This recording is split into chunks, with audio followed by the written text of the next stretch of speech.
Halo semuanya, selamat pagi, selamat siang, selamat sore, maupun selamat malam.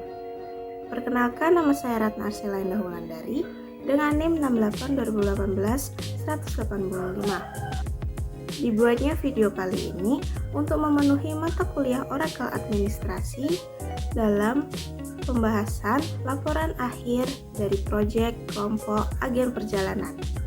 Untuk laporan tugas akhir pada mata kuliah Oracle Administration kami bertemakan agen perjalanan. Untuk dosen pengampu oleh Dwi Hosana Bangkalang. Dan laporan ini disusun oleh Jonathan Yesua Saputra dengan NIM 68 2018 006, Daniel Benedictus Eldat dengan NIM 68 2018 061, dan saya sendiri Ratna Arsila Indah Wulandari dengan NIM 68 2018 185. Penyusunan laporan ini dengan daftar isi. Yang pertama, bab 1 pendahuluan. Lalu terdapat bab 2 profil perusahaan, bab 3 isi, bab 4 penutup, dan yang terakhir daftar pustaka. Untuk pembagian tugas dari pembuatan laporan ini, kami kerjakan secara bersama-sama, yaitu dengan melalui Google Docs, sehingga kami semua dapat melakukan editing dalam laporan. Baik editing dalam laporan itu sendiri atau dalam Word, atau maupun di dalam proses pengerjaan seperti pembuatan user, role, privilege, trigger, flashback, dan backup recovery. Dari semua proses tersebut, kami melakukan semua proses tersebut masing-masing, sehingga tidak adanya kebingungan dari individu masing-masing. Lalu yang pertama yang akan dibahas adalah bab 1 pendahuluan. Di dalam bab 1 pendahuluan ini terdapat 3 subbab di dalamnya. Yang pertama yaitu latar belakang. Latar belakang di sini merupakan latar belakang kami dalam memilih objek studi kasus kami, yaitu Nusantara Tour. Nusantara Tour di sini merupakan agen perjalanan yang berada di Salatiga. Nusantara Tour sendiri sudah memiliki nama dan mempunyai sistem yang baik di bidangnya. Maka dari itu, kelompok kami mengambil Nusantara Tour sebagai objek studi kasus kelompok kami. Di dalam Nusantara Tour sendiri, terdapat banyak kegiatan yang dapat dilakukan. Kegiatan tersebut seperti melakukan booking hotel, customer dapat memilih paket wisata yang tersedia, dan adanya tiket perjalanan yang dapat dipilih oleh customer. Pada kelompok kami, lebih memfokuskan dalam hal customer yang melakukan perjalanan dengan memilih tiket perjalanan yang tersedia. Lalu subbab yang kedua adalah rumusan masalah. Kami mengambil 3 rumusan masalah, yaitu yang pertama, apa yang dilakukan selaku agen perjalanan dalam mengembangkan bisnis tersebut. Yang kedua, bagaimana pengimplementasian proses bisnis secara online yang dilakukan bisnis tersebut. Yang ketiga, apa manfaat dari sistem online yang dibuat oleh pihak agen perjalanan. Untuk subbab yang ketiga yaitu tujuan dan manfaat. Di dalam tujuan sendiri terdapat 3 tujuan. Yang pertama, untuk mengetahui tindakan agen perjalanan dalam mengembangkan bisnis. Yang kedua, untuk mengetahui cara pengimplementasian proses bisnis secara online. Yang ketiga, untuk mengetahui manfaat dari sistem online dari agen perjalanan. Untuk manfaat sendiri, manfaat dari pembuatan makalah ini adalah untuk memberi wawasan kepada para pembaca agar mengetahui tindakan agen perjalanan dalam mengembangkan suatu bisnis dari awal hingga akhir pembuatan, dan mengetahui manfaat dari sistem online yang ada dari agen perjalanan, serta untuk mengetahui cara pengimplementasian proses bisnis secara online.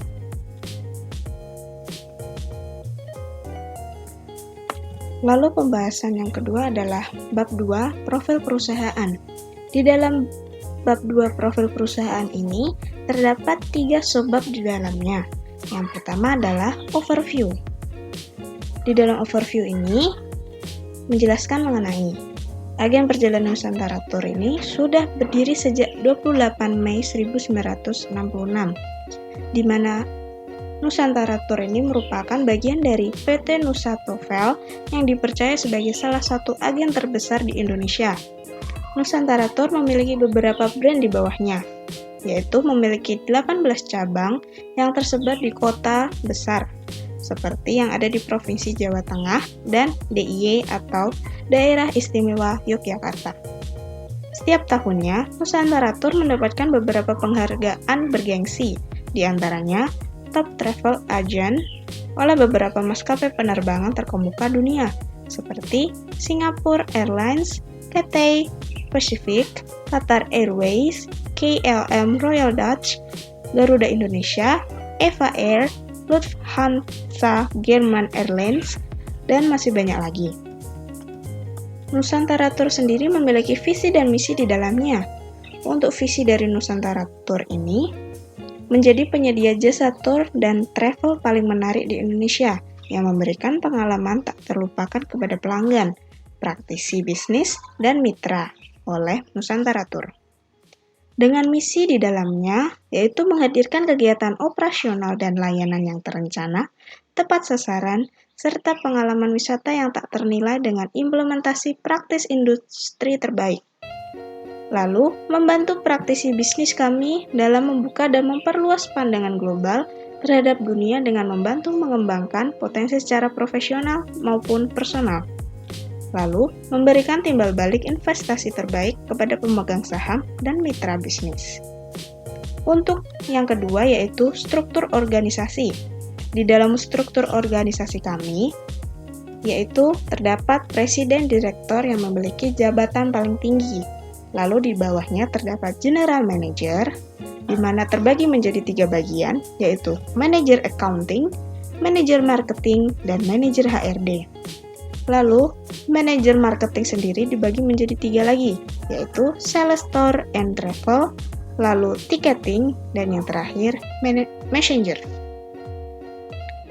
Lalu untuk pembahasan yang ketiga, terdapat proses bisnis. Untuk proses bisnis kelompok kami yang bertemakan agen perjalanan adalah sebagai berikut, yaitu pertama, customer mengunjungi website resmi agen perjalanan. Yang kedua, customer memilih menu jenis kendaraan yang diinginkan, seperti akan memilih tiket pesawat atau tiket travel atau tiket kereta api untuk memesan tiket perjalanan. Yang ketiga, customer memilih lokasi keberangkatan dan tujuan perjalanan. Yang keempat, customer memilih menginginkan untuk sekali jalan atau pulang pergi. Lalu yang kelima, untuk customer yang sekali jalan, maka memilih jadwal keberangkatan, tanggal dan jam keberangkatan. Dan untuk pulang pergi, memilih jadwal keberangkatan serta kepulangan, tanggal dan jam keberangkatan serta kepulangan untuk tiket yang akan dipesan. Untuk yang keenam, customer memilih jumlah tiket yang akan dibeli dan memilahnya sesuai golongan usia customer. Yang ketujuh, customer mengklik mencari atau search. Setelah klik mencari atau search, lalu pilih maskapai penerbangan yang diinginkan. Jika tiket yang diinginkan tidak ada, maka tidak dapat melakukan pemesanan. Namun, jika tiket tersedia, maka customer dapat memilih tiket yang diinginkan. Yang kedelapan, customer mengisikan biodata berupa nama, nomor identitas berupa KTP atau SIM, alamat email, dan nomor telepon. Yang kesembilan, customer memilih tempat duduk yang tersedia. Yang kesepuluh, customer memilih pilihan pembayaran dilakukan melalui via apa. Yang ke-11, customer melakukan pembayaran. Yang ke-12, jika customer sudah melakukan pembayaran, maka pihak agen akan mengirimkan e-tiket kepada customer. Yang ke-13, data pemesanan akan tersimpan untuk digunakan saat pencetakan tiket. Berikut merupakan flowchart dari proses bisnis kami. Untuk pengertian flowchart sendiri merupakan suatu bagan dengan simbol-simbol tertentu yang menggambarkan urutan proses secara mendetail dan hubungan antara suatu proses atau instruksi dengan proses lainnya dalam suatu program. Untuk flowchart dari proses bisnis dari pesawat terbang seperti berikut. Sebenarnya flowchart dari ketiga jenis kendaraan kami hampir sama satu sama lain. Yang membedakan hanyalah saat memilih menu akan memilih jenis kendaraan apa. Di sini, untuk tiket travel, dapat memilih menu tiket travel. Di sini, untuk kereta api, dapat memilih menu tiket kereta api. Dan untuk pesawat terbang, dapat memilih menu tiket pesawat. Lalu masuklah kita kepada penjelasan yang ketiga, yaitu bab 3 isi. Di dalam bab 3 isi ini terdapat beberapa subbab di dalamnya. Yang pertama adalah pemodelan basis data.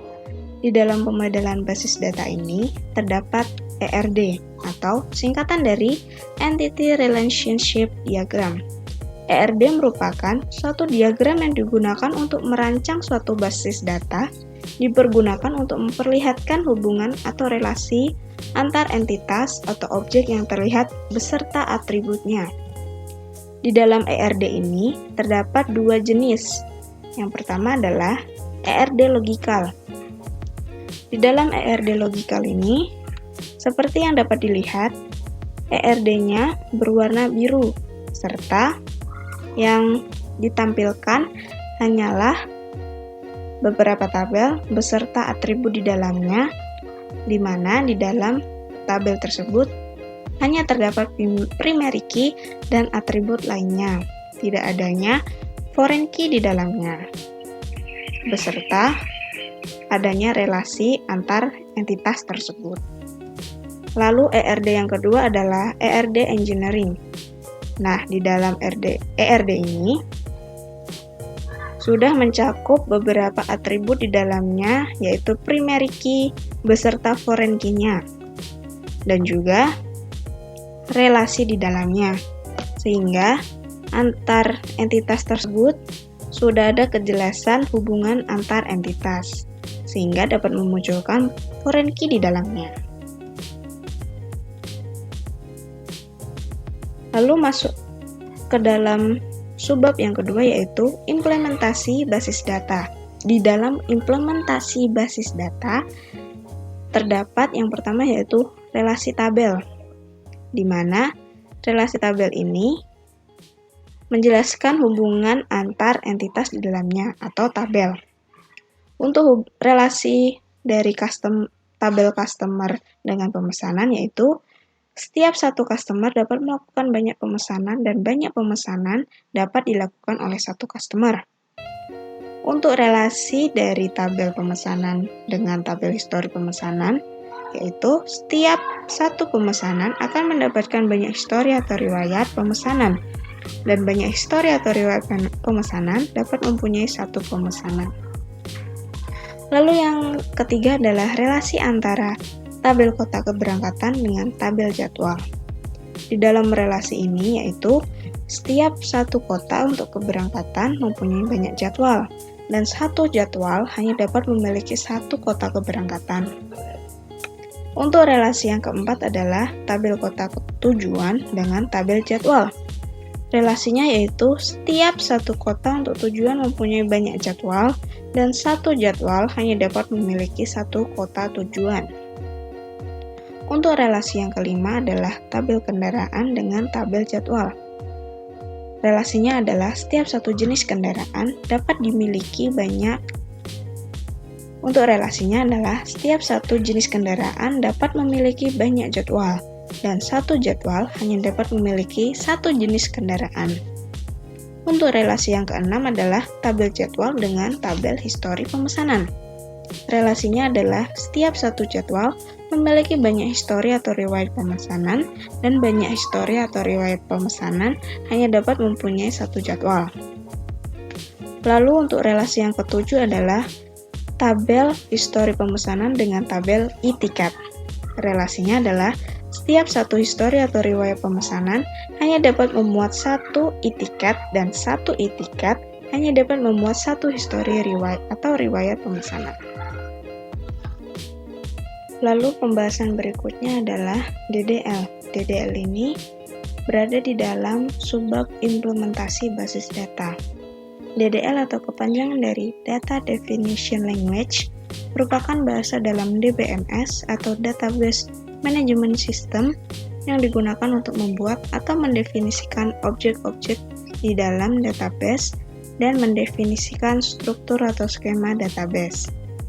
Seperti yang dapat dilihat, terdapat DDL create table data, tabel customer, lalu create table e-ticket, lalu terdapat create table histori pemesanan, tabel jadwal, tabel kendaraan, tabel kota keberangkatan, tabel kota tujuan, tabel pemesanan, dan terdapat beberapa alter tabel di dalamnya. Lalu, di dalam implementasi basis data juga terdapat moving data. Moving data di sini merupakan suatu aktivitas dalam memasukkan data, di sini dalam bentuk Excel, ke dalam suatu tabel-tabel atau tempat di mana sebagai tempat data tersebut. Berikut merupakan beberapa hasil moving data dari tabel kelompok kami. Yang pertama adalah moving data pada tabel customer. Di dalam tabel customer tersebut terdapat 500 data di dalamnya. Lalu yang kedua adalah moving data pada tabel kota keberangkatan. Lalu yang ketiga, terdapat moving data pada tabel kota tujuan. Yang keempat, moving data pada tabel kendaraan. Yang kelima, moving data pada tabel jadwal. Yang keenam, moving data pada tabel pemesanan. Di dalam tabel pemesanan ini juga terdapat 500 data. Yang ketujuh, moving data pada histori pemesanan. Dan yang kedelapan, moving data pada tabel e-ticket. Tidak lupa di tabel histori pemesanan tadi juga terdapat 500 data di dalamnya. Dan pula pada tabel e-ticket. Lalu pembahasan subbab yang ketiga dari bab 3 isi adalah users. User di sini merupakan disebut sebagai user atau pengguna yang merupakan digunakan untuk mengakses database atau akun pengguna database. Kelompok kami membuat 2 user di dalamnya. Yang pertama adalah user pegawai. Di dalam user pegawai ini terdapat profil sebagai agen. Dan untuk user yang kedua yaitu customer. Di dalam user customer ini, profilnya sebagai konsumen. Selanjutnya pembahasan subbab yang keempat, yaitu role. Role di sini merupakan aturan yang akan diberikan untuk user sehingga melakukan segala aktivitas sesuai dengan role yang diberikan. Kelompok kami membuat 2 role di dalamnya. Role yang pertama adalah role admin. Role admin ini digunakan untuk user pegawai. Lalu yang kedua adalah role pelanggan. Role pelanggan di sini digunakan untuk user customer. Selanjutnya adalah pembahasan yang kelima, yaitu privilege. Privilege sendiri merupakan hak untuk mengeksekusi tipe bagian dari pernyataan SQL atau untuk mengakses objek pengguna yang lain. Privilege di sini terdapat 2 kategori, yaitu sistem privilege dan object privilege. Untuk privilege yang kami buat dalam kelompok kami, dalam sistem privilege pada role admin, kami move all semua sehingga pada role admin dapat mengakses segala aktivitas dalam sistem privilege-nya. Lalu untuk role pelanggan, sistem privilege-nya pun kami move all. Lalu yang kedua adalah object privilege. Dalam role admin, untuk object privilege-nya sendiri kami move all. Dan untuk role pelanggan, untuk object privilege-nya hanya beberapa object privilege yang kami berikan. Selanjutnya adalah pembahasan subbab trigger. Untuk trigger sendiri merupakan blok PL atau SQL atau prosedur yang berhubungan dengan tabel, view, skema, atau database yang dijalankan secara implisit pada saat terjadi sebuah event. Kelompok kami membuat 3 trigger di dalamnya. Untuk trigger yang pertama adalah trigger history update. Berikut merupakan hasil setelah uji coba update kami lakukan pada tabel kota tujuan. Trigger tersebut akan masuk ke dalam tabel trigger bernama history kota tujuan. Lalu yang kedua adalah trigger history insert. Sebelumnya kami melakukan uji coba insert data pada tabel kota tujuan. Berikut merupakan hasil setelah proses insert data dilakukan, dan trigger tersebut akan masuk ke dalam tabel trigger yaitu bernama history kota tujuan. Untuk trigger yang ketiga adalah trigger history delete. Sebelumnya pun kami melakukan delete data di dalam tabel kota tujuan. Setelah itu, kami memunculkan tabel trigger yang bernama history kota tujuan, yang di dalamnya terdapat isi trigger dari delete data yang kami lakukan. Selanjutnya pembahasan mengenai subbab yang ketujuh yaitu flashback. Flashback sendiri merupakan kemampuan sistem database manajemen yang dimiliki Oracle untuk melindungi data jika terjadi kerusakan atau kehilangan data atau database. Di sini kami menggunakan flashback restore point, di mana terdapat 3 skenario di dalamnya. Untuk skenario flashback yang pertama adalah flashback restore point update, di mana di sini kami melakukan update sebelumnya, sehingga kami flashback kembali menggunakan restore point yang sebelumnya telah kami buat, sehingga data kembali seperti semula. Lalu untuk flashback yang kedua adalah flashback restore point insert. Di sini kami melakukan insert data sebelumnya. Setelah itu kami melakukan flashback, maka hasilnya insert data yang kami lakukan sebelumnya telah hilang, sehingga kembali pada data yang awal. Untuk flashback yang ketiga adalah flashback restore point delete. Kami melakukan delete data sebelumnya, sehingga selanjutnya setelah kami melakukan flashback, data yang kami delete sebelumnya akan kembali seperti semula. Selanjutnya adalah pembahasan yang terakhir dari subbab bab 3 isi, yaitu yang ke-8 adalah backup dan recovery. Untuk backup sendiri merupakan suatu kegiatan untuk menyimpan database dalam bentuk data file, control file, dan archive log ke dalam media penyimpanan lain seperti disk atau tab. Berikut merupakan hasil backup yang kami lakukan, di mana setelah kami melakukan backup, data tersebut telah terbackup, sehingga jika ada kesalahan atau penghapusan data atau apapun itu, tidak akan terjadi apa-apa karena sudah kami backup. Selanjutnya, recovery. Recovery merupakan suatu proses untuk mengupdate database dengan file backup yang telah disimpan terakhir kalinya. Hal inilah yang perlu dilakukan dalam recovery, yaitu melakukan backup data sebelumnya. Maka dari itu, proses dari recovery ini berjalan setelah proses backup telah dijalankan. Berikut merupakan hasil dari recovery kami. Hasil recovery di sini, sebelumnya yang telah menghapus beberapa backup data, kami lakukan restore data, di mana setelah melakukan restore data, data akan kembali seperti semula, seperti ini. Kami melakukan uji coba dalam tabel yang telah kami buat. Setelah kami restore data, kami dapat menampilkan tabel tersebut. Lalu untuk pembahasan yang terakhir adalah bab 4, di mana bab 4 ini adalah penutup. Di dalam bab 4 ini terdapat subbab saran dan kesimpulan. Kami memiliki saran dalam pengimplementasian database pada bisnis, perlunya spesifikasi software DBMS untuk sesuai dengan perusahaan atau instansi yang dijalankan. Jika perusahaan atau instansi kecil sebaiknya menggunakan DPMS dengan harga yang tidak terlalu mahal.